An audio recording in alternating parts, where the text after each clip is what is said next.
بسم اللہ الرحمن الرحیم۔ میں ہوں ڈاکٹر رؤف رانا اور آپ دیکھ رہے ہیں فارماسسٹ آن لائن۔ ادویات کی معلومات کی سیریز میں آج ہم ڈسکس کریں گے سیفیگیٹ کے بارے میں۔ سیفیگیٹ گیٹس فارما کی پروڈکٹ ہے۔ یہ 200 mg 400 mg capsules 100 mg dry suspension اور 200 mg پر 5 ml ڈرائی سسپینشن کی فارم میں دستیاب ہوتی ہے۔ سیفیگیٹ کے اندر جو ایکٹیو انگریڈینٹ یا عرف عام میں جو سالٹ پایا جاتا ہے اسے سیفکزائم کہتے ہیں۔ سیفیگیٹ کا شمار سفیلوسپورین اینٹی بائیوٹک کا گروپ میں ہوتا ہے۔ یہ بیکٹیریا سے ہونے والی انفیکشن پر قابو پانے کے لیے استعمال کروائی جاتی ہے۔ چونکہ سیفیگیٹ صرف بیکٹیریا کے خلاف اثر دکھاتی ہے، اس لیے اس کا استعمال وائرس میں ہونے والی انفیکشن جیسے کہ سردیوں میں نزلہ زکام میں کوئی فائدہ نہیں دیتا۔ سیفیگیٹ کو جن کیفیات میں استعمال کروایا جاتا ہے ان میں چند ایک یہ ہیں: برونکائٹس یعنی قصبی نالیوں کی سوزش، سانس لینے کی نالیوں میں سوزش، سوزاک، کان کی سوزش، ناک کی سوزش، ٹونسلز کی سوزش، پیشاب کی نالی میں سوزش وغیرہ عام وہ امراض ہیں جس میں سیفیگیٹ کا استعمال کروایا جاتا ہے۔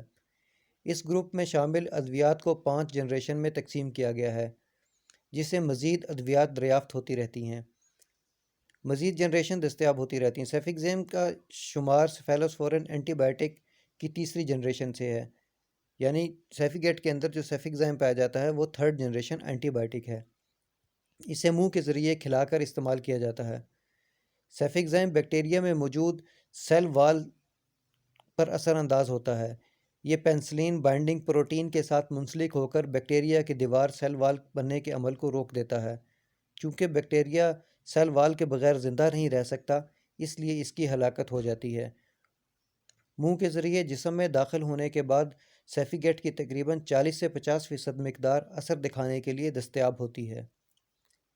اگر دوا کو خوراک کے ساتھ لیا جائے تو مزید کم مقدار دستیاب ہوگی۔ سیفیگیٹ جسم میں داخل ہونے کے تقریباً 3 سے 4 گھنٹے بعد اس کی آدھی مقدار جسم سے خارج ہو چکی ہوتی ہے۔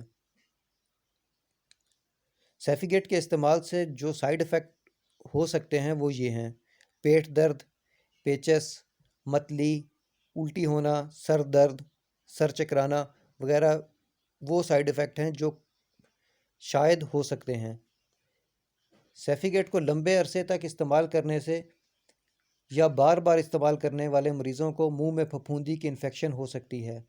ایسی خواتین کے اندام نہانی میں یسٹ انفیکشن بھی ہو سکتی ہے۔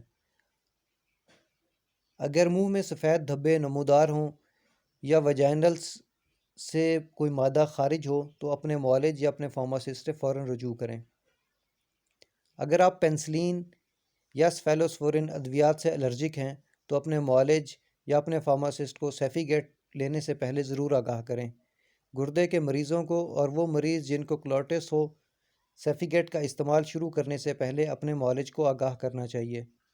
کچھ اقسام کی ویکسینز کے استعمال کے ساتھ سیفیگیٹ کا استعمال فائدہ مند نہیں ہوتا، اس لیے سیفیگیٹ کے استعمال کے دوران بہتر ہے کہ کوئی ویکسین نہ لگوائی جائے۔ ایسے مریض جو خون کو پتلا کرنے والی ادویات مثلاً وارفن کا استعمال کرتے ہوں،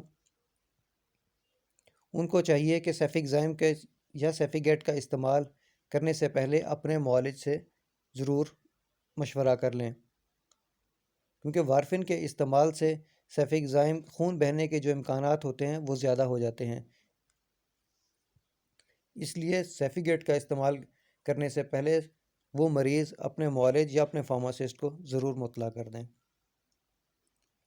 ادویات کے بارے میں مہیا کی جانے والی یہ معلومات محض آپ کے علم میں اضافے کے لیے ہیں۔ ہماری طرف سے ہر ممکن کوشش کی جاتی ہے کہ یہ معلومات ممکنہ حد تک درست ہوں۔ مزید یہ کہ ان معلومات کی بنیاد پر کسی کا علاج کرنا، کسی دوا کی توثیق کرنا یا کسی مریض کی تشخیص کرنا ہمارا مقصد نہیں۔ اس کے لیے ان معلومات کا استعمال اس پیرائے میں نہیں کرنا چاہیے۔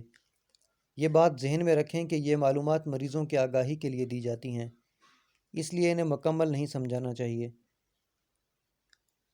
اپنے معالج یا اپنے فارماسسٹ کی رائے کو ہی حتمی تصور کیا جانا چاہیے۔